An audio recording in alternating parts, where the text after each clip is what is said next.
Salam sejahtera, terima kasih karena bersama dengan saya di Nazilin Unity Channel. Ramai orang bergembira kerana Datuk Seri Anwar Ibrahim sudah pun mengumumkan kenaikan gaji penjawat awam sebentar tadi. Tapi biasalah, dalam kenaikan gaji itu ada juga yang tak puas hati. Mereka bising, sudah naik gaji masih bising lagi. Tak tahulah, ada yang mahu mungkin kenaikan gaji 100% tanpa memikirkan mudarat kepada negara. Yang mereka mahu, kalau boleh gaji dinaik sehingga 100%, tapi tak memikirkan mudarat, inflasi dan juga hutang negara. Ada juga walaun yang bising, tapi yang hairannya, kebanyakan yang bising itu bukan penjawat awam. Mereka adalah orang biasa, paling pelik lagi orang politik. Kenapa mereka bising padahal mereka kaya? Kenapa mereka bising padahal mereka tidak terlibat dalam perkhidmatan awam? Dan ada pula yang cukup berani mengatakan bahawa kalau begini saja kami dapat, tak perlulah dapat. Tak bersyukurlah namanya tu kan. Kita nak bersyukur dululah. Itu pertama sekali. Nasihat saya kepada rakan-rakan semua, bersyukur dululah.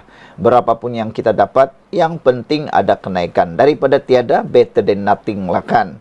Tapi itulah, ada juga yang kata lebih baik tak ambil, lebih baik tiada kalau sekadar begini. Walhal, ianya lebih baik daripada tiada. Lihat saja orang lain tiada kenaikan pun, mereka tetap bersyukur. Anda tu kenapa tak bersyukur? Dalam laporan di Harapan Daily, naik gaji pun ada penjawat awam bising. Rupanya dia ... Siapa dia ini? Ada juga penjawat awam yang bising, walaupun bakal menikmati peningkatan pendapatan antara 16,8 hingga 42,7%. Seorang pengguna X, Saiful Adnan, berkongsikan tangkap layar seorang penjawat awam yang mempersoalkan pelarasan gaji secara bertahap dengan fasa pertama bermula 1 Disember ini, manakala fasa seterusnya akan bermula 1 Januari 2026. Dia ingat rakyat Malaysia ini senang digula-gulakan. Pandai kau ya bagi 2 kali pecahan, katanya. Tunggulah next PRU nanti, kata seorang kaki tangan kerajaan yang difahamkan merupakan pembantu takbir. Menurut Ed Saifuddin, Ed, suami pembantu takbir berkenan, merupakan seorang polis. Rata-rata warganet meluahkan rasa geram dengan sikap penjawat awam tertentu yang tidak tahu bersyukur, lantaran taksub menyokong parti pembangkang. Mereka yang juga digelar walaun dilihat tidak berterima kasih, malah menyemai sentimen kebencian terhadap kerajaan perpaduan walaupun skim saraan perkhidmatan awam SSPA dilaksanakan selepas kali terakhir gaji disemak pada tahun 2013.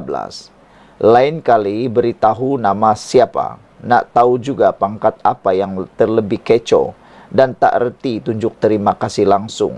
Senang bos mereka nak ambil tindakan, tulis Magoman. Penjawat awam kalau tak reti nak bersyukur dengan peningkatan gaji, malas bekerja, rasa sudah tidak mampu lagi bekerja, dah boleh letak jawatan, berhenti bekerja dan bagi laluan kepada orang lain yang boleh betul-betul bekerja, kata Riadolo 90.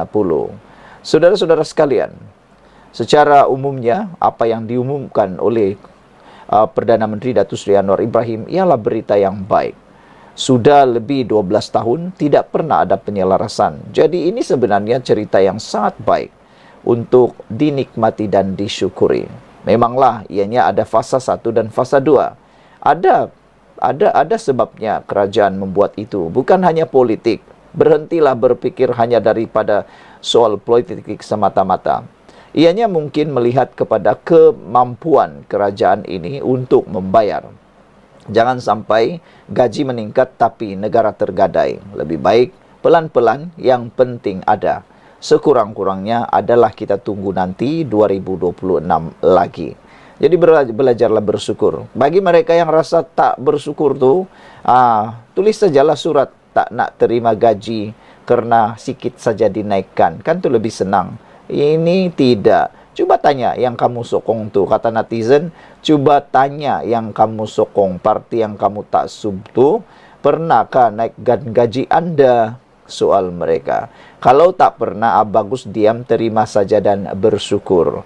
Sekian dulu untuk kali ini. Jangan lupa tinggalkan komen Anda, tekan butang subscribe. Salam sejahtera. Apabila pemimpin PAS iaitu Hadi Awang menyebut sebagai UMNO sudah nyanyok, apa yang sebenarnya berlaku?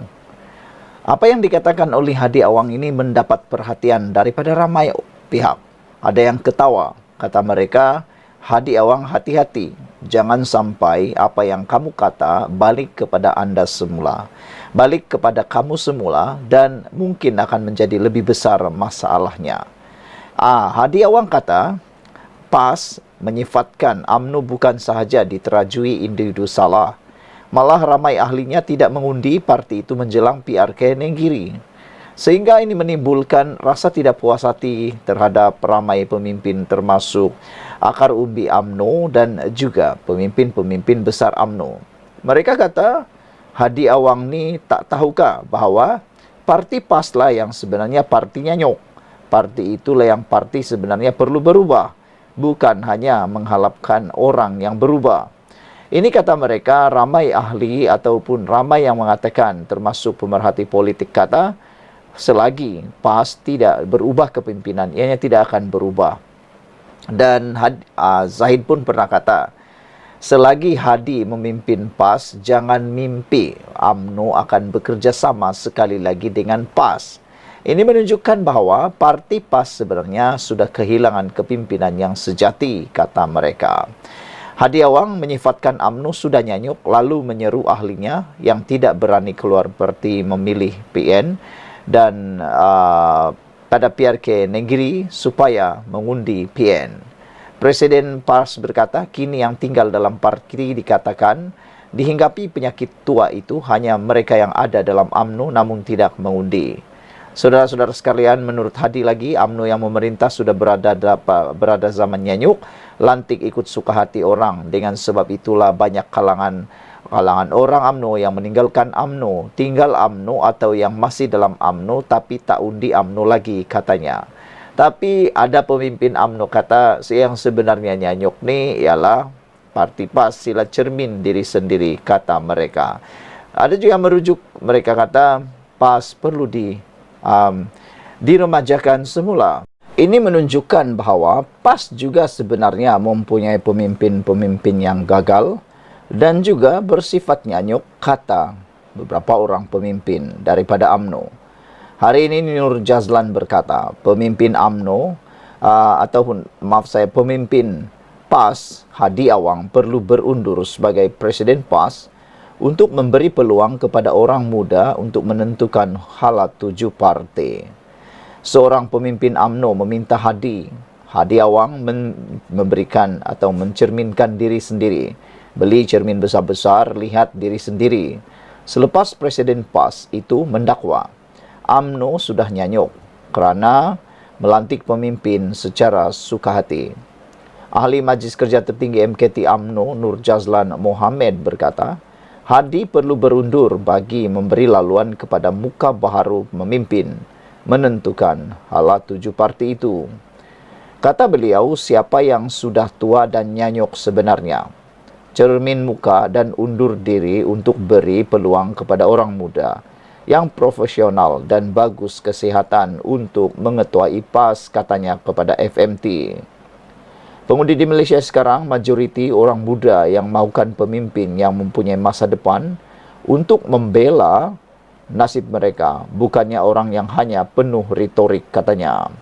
Semalam, Hadi dalam ceramah kempen PRK Nenggiri menyifatkan UMNO sudah nyanyuk sambil menyeru ahlinya memilih calon Perikatan Nasional PN Rizwadi Ismail yang ditentang Muhammad Azmawi Fikri Abdul Ghani dari Barisan Nasional BN. Dakwanya, ahli yang kekal dalam parti dihinggapi penyakit tua itu hanya mereka yang ada dalam UMNO namun tidak mengundi UMNO. Sementara itu, seorang lagi ahli MKT UMNO, Razlan Rafi, berkata, label nyanyuk itu sepatutnya diberi kepada kerajaan PAS Kelantan yang didakwa gagal mengubah nasib rakyatnya walaupun lebih 3 dekad memerintah. Menurutnya, Mereka termasuk penduduk di Nenggiri yang masih berdepan masalah antaranya kekurangan kemudahan asas dan tiada sumber untuk meningkatkan pendapatan. Nyanyuk pemerintahan kerajaan negeri PAS sehingga tidak memikirkan kemudahan asas untuk rakyat mereka, katanya lagi. Saudara, apa pula pendapat anda untuk isu kali ini? Jangan lupa tinggalkan komen anda dan sila tekan butang subscribe. Kali ini anda tolong tentukan sekarang siapakah yang nyanyuk, adakah UMNO atau PAS? Jumpa lagi, bye-bye. Selamat petang, salam sejahtera. Terima kasih karena bersama dengan saya di Nazilin Unity Channel. Saudara-saudara sekalian, satu lagi keputusan yang mengejutkan kita dan menarik perhatian kita berkaitan dengan bekas isteri Perdana Menteri Datuk Seri Najib Tun Razak yang kini berada di penjara, iaitu Rosmah Mansur, sekali lagi kalah di mahkamah berkait dengan cubaan untuk menangguhkan prosiding saman Syarikat Barang Kemas. Hari ini Rosmah gagal lagi menangguhkan prosiding saman Syarikat Barang Kemas tersebut. Dengan Hakim Mahkamah Tinggi Kuala Lumpur Ong Chi Kwan menolak permohonan isteri bekas Perdana Menteri itu, iaitu Najib Razak, dengan kos RM5,000. Memang kesian kerana sudahlah permohonannya ditolak, terpaksa pula membayar RM5,000 lagi kos.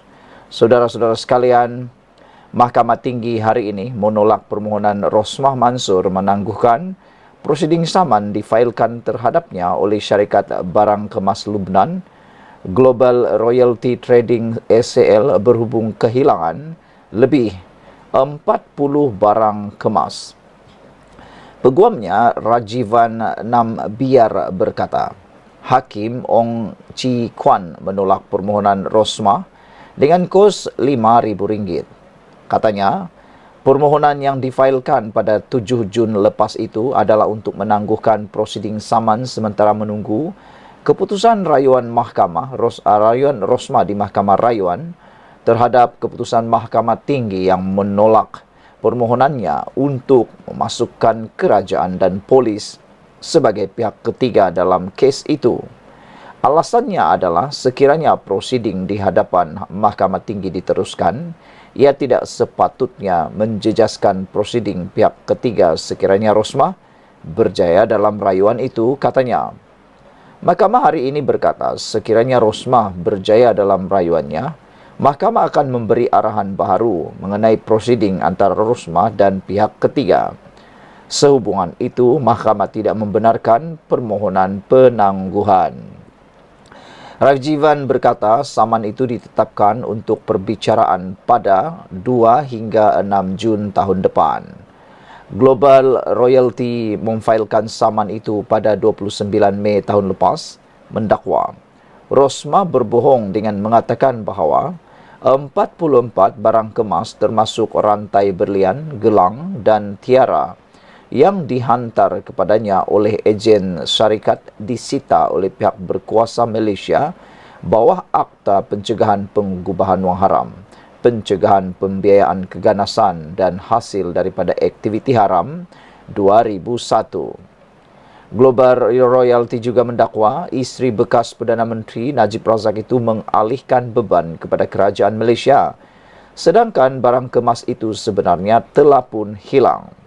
Syarikat itu pada mulanya menyaman Rosmah pada 26 Jun 2018 dan menuntut dia memulangkan kembali 44 unit barangan kemas yang dihantar kepadanya untuk dipilih atau membayar harga untuk semua barangan kemas berkenan yang berjumlah 14.79 juta US dollar. Saman itu bagaimanapun ditarik balik pada tahun 2019. Wow. Barangan kemas yang hilang itu berjumlah 14.79 juta US dollar. Kalau didarab dengan wang ringgit, ini satu jumlah yang bukan sedikit tapi sangat banyak. Di mana agak-agaknya barangan kemas itu? Sekian dulu untuk kali ini. Jangan lupa tinggalkan komen anda, tekan butang subscribe. Kita jumpa lagi. Salam sejahtera. Terima kasih kerana bersama dengan saya di Nazilin Unity Channel. Tempias Jana Wibawa bersatu bakar terkubur. Persoalan ini sangat besar untuk kita ketahui. Bersatu bakar terkubur sekiranya Presidennya Tan Sri Muhyiddin Yassin didapati bersalah dalam kes salah guna kuasa yang membabitkan kes Jana Wibawa. Dalam kes Muhyiddin, wang dimasukkan ke dalam akaun bank Parti Bersatu. Ia berlainan daripada kes Najib di mana wang masuk ke dalam akaun peribadinya, kata sumber yang dipercayai. Pada 15 Ogos 2023, Mahkamah Tinggi Kuala Lumpur melepas dan membebaskan Muhyiddin daripada 4 pertuduhan menggunakan kedudukannya untuk suapan berjumlah RM232.5 juta bagi Parti Bersatu berkaitan projek Jana Wibawa. Terdapat 3 pertuduhan di bawah Akta Pencegahan Pengubahan Wang Haram, Pencegahan Pembiayaan Keganasan dan hasil daripada aktiviti haram. Pihak pendakwa rakyat telah pun membuat rayuan ke atas keputusan tersebut. Pada Februari lalu, Mahkamah Session menangguhkan semua keputusan dakwaan di bawah Amla TF Pua. Sumber memberitahu Bersatu akan terkubur menerusi langkah yang diambil oleh pendaftar pertubuhan ROS. Sekiranya dakwaan di bawah Amla TF PUAA berjaya, ROS akan membatalkan pendaftaran Bersatu. Kita akan lihat 25 ahli parlimen tanpa parti, katanya. Mereka takkan masuk UMNO selagi Datuk Seri Ahmad Zaid Hamidi masih presiden dan mereka takkan sertai PKR, katanya lagi. Saudara-saudara sekalian, pendedahan kali ini memang menarik perhatian kita. Adakah dengan tempias Jana Wibawa ini, kes tempias Jana Wibawa, Bersatu akan bakal terbubar terkubur?